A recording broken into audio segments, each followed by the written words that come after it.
السلام عليكم ورحمة الله وبركاته. أصحابتي ku xiran channelka marka la soo dhawaada aad iyo aad u mahadsantihiin. Waa Jimco Sabti uu soo galayo dad 22 bisha ay u tahay laakiin anaga wali nooma gaarin. December ayaynu ku jirnaa dhamaadkii sanadka 2024 oo hadda 9 maalmoodba ay ka harsan tahay.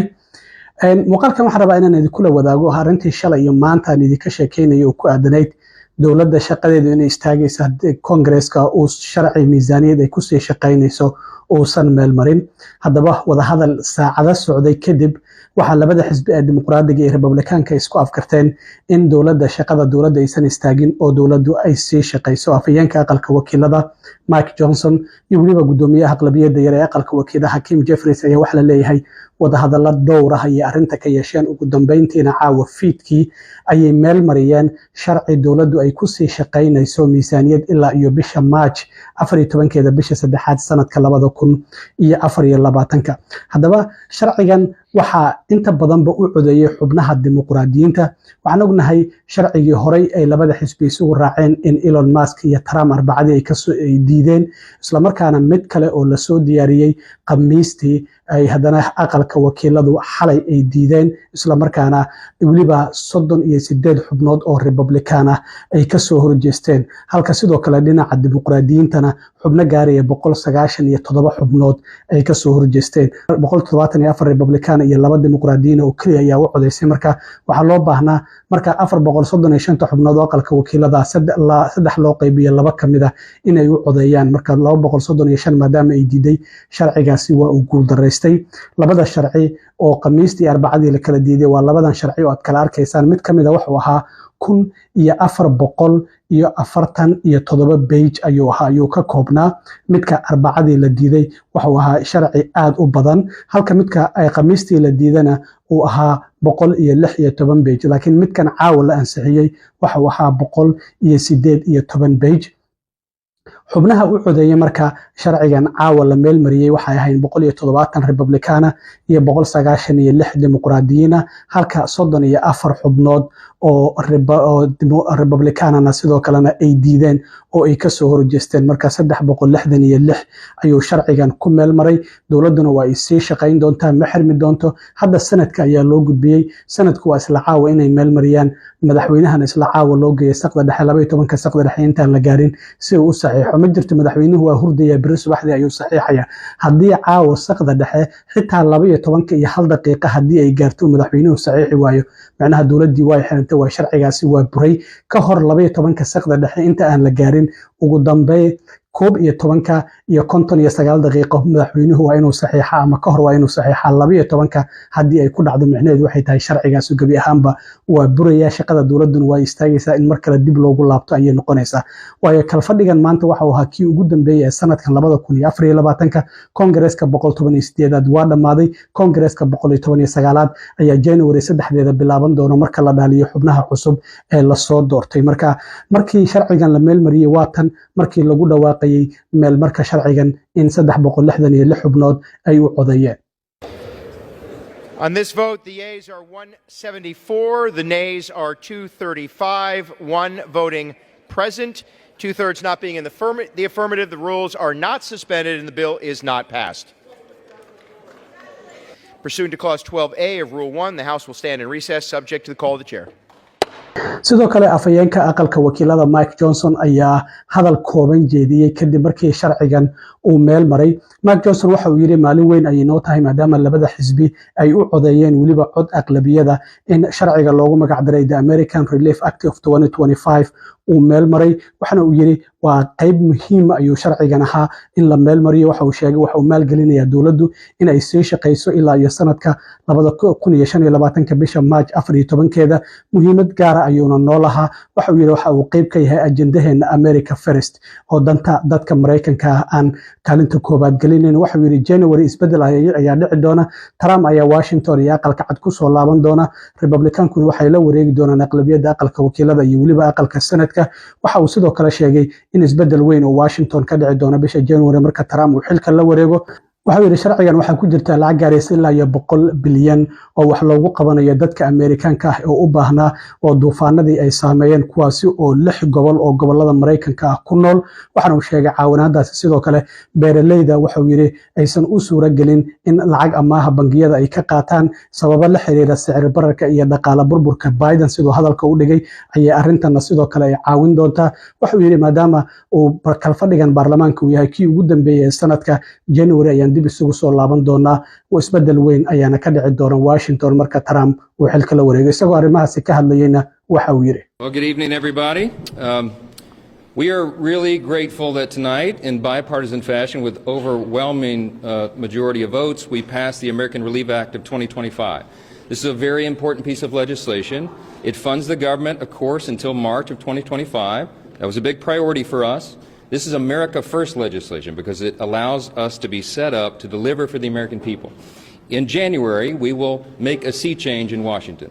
President Trump will return to D.C. and to the White House, and we will have Republican control of the Senate and the House. Things are going to be very different around here. This was a necessary step to bridge the gap, to put us into that moment where we can put our fingerprints on the final decisions on spending for 2025. We also, in this bill, as you know, took care of Americans who desperately needed and deserved the assistance. We had a record hurricane season. Hurricanes Helene and Milton in particular did dramatic damage across at least 6 states. The Carolinas, Virginia, from Florida, Tennessee, all the way through. And they have been waiting for the federal government to assist. We did that tonight in this bill.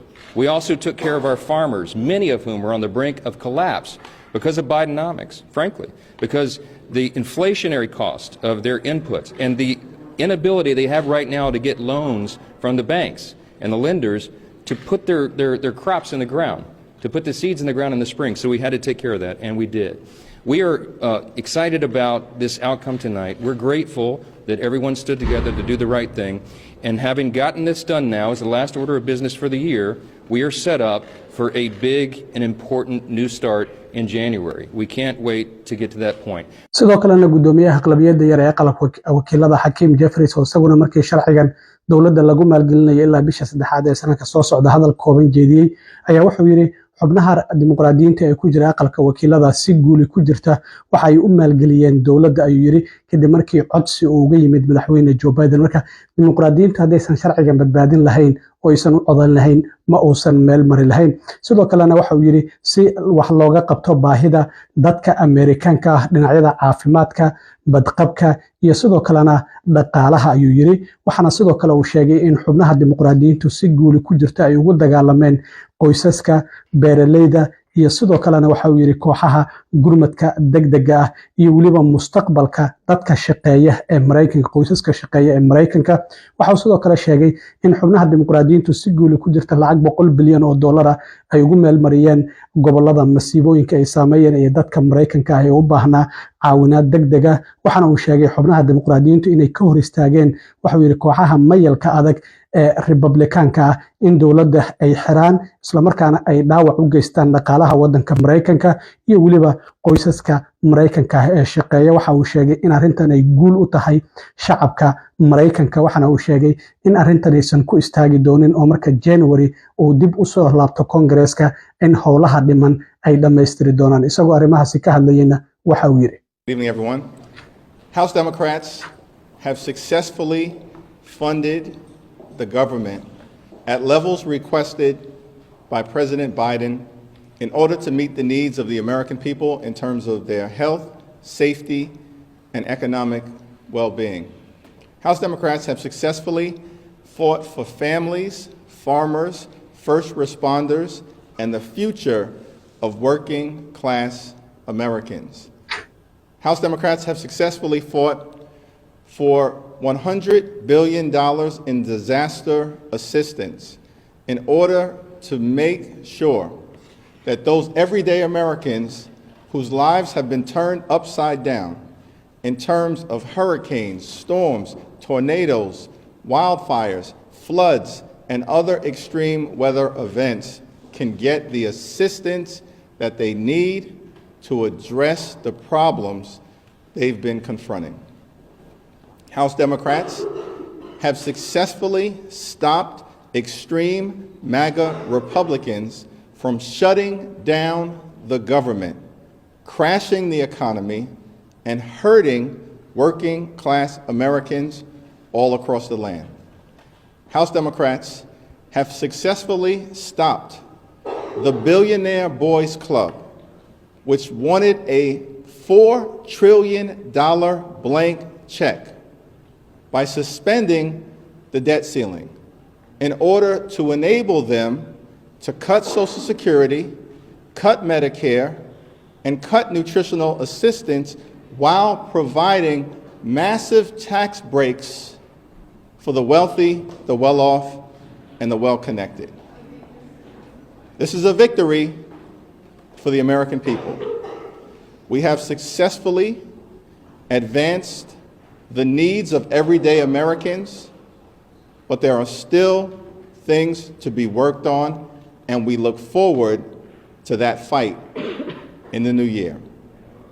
sharcigan hadda waxaa loo gudbiyay aqalka sanadka oo hadda ka doodaya isla markaana doonaya inay isla caawaan saxiyaan aqalka sanadka aqlabiyadiisa hadda dimuqraadiyiinta ayaa hayo because xubnihii la doortay hadda November oo Republicaanka maadaama aqlabiyadiisa ay la wareegeen xubnaha wali lama dhaarin January wixii ka dambeeyay aqlabiyada aqalka sanadka ay Republicaanku la wareegi doonaan marka sanadku isla caawa ay meel mariyaan madaxweynaha ayaa loo gudbin doonaa si uu u saxiixo intaan caawa saqda dhaxla gaarin si uu sharcigan oo sharci u noqdo isla markaana miisaaniyadda dawladdu ay noqoto mid ay ku sii shaqeyso oo dawladdu aysan xirmin waxyaabaha kale ee soo kordha waa la soo socodsiin doonaa aad iyo aad u mahadsantiin asxaabta intaan mar kale kulmi doono saaxiibkiin cilmi waroodin la sida iyo nabadgelyo